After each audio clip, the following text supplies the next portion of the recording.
গণভোট 2026 সংসদ নির্বাচন। দেশের চাবি আপনার হাতে। আপনি কি এমন বাংলাদেশ চান যেখানে তত্ত্বাবধায়ক সরকার, নির্বাচন কমিশন ও সরকারি কর্ম কমিশন পিএসসি গঠনে সরকারি দল ও বিরোধী দল একত্রে কাজ করবে? সরকারি দল ইচ্ছেমতো সংবিধান সংশোধন করতে পারবে না? সংবিধানের গুরুত্বপূর্ণ পরিবর্তনের ক্ষেত্রে গণভোটের বিধান চালু হবে? বিরোধী দল থেকে ডেপুটি স্পিকার ও গুরুত্বপূর্ণ সংসদীয় কমিটিসমূহের সভাপতি নির্বাচিত হবেন?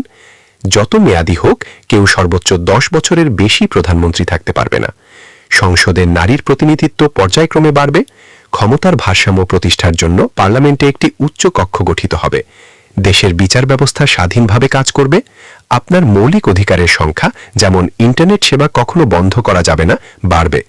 দণ্ডপ্রাপ্ত অপরাধীকে রাষ্ট্রপতি ইচ্ছেমতো ক্ষমা করতে পারবেন না। রাষ্ট্রপতি ও প্রধানমন্ত্রীর ক্ষমতার মধ্যে ভারসাম্য থাকবে। রাষ্ট্রভাষা বাংলার মর্যাদার পাশাপাশি অন্যান্য জাতিগোষ্ঠীর ভাষারও সাংবিধানিক স্বীকৃতি হবে। হাঁ ভোট দিলে উল্লেখিত সবকিছু পাবেন, না ভোট দিলে কিছুই পাবেন না।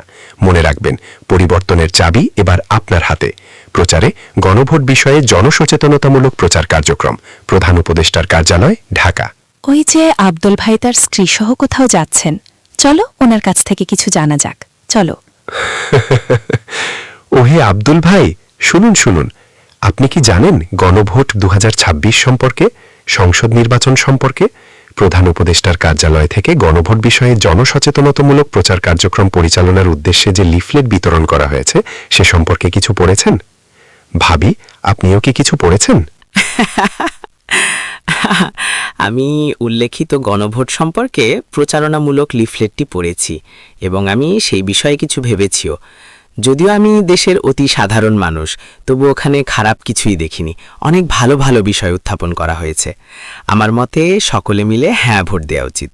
এই যে আমার স্ত্রী সখিনা বিবি, তার কিছু মন্তব্যও শোনো। নিশ্চিত দেশের জন্য এটি সত্যিই অসম্ভব একটি ভালো কাজ হতে যাচ্ছে। তবে অনেকেই না ভোটও দিবে। যেহেতু কোনো দেশ যদি দীর্ঘদিন পরাধীন থাকে, তবে সেখানকার নাগরিকদেরও মানসিক গঠনও সেইভাবেই গড়ে ওঠে।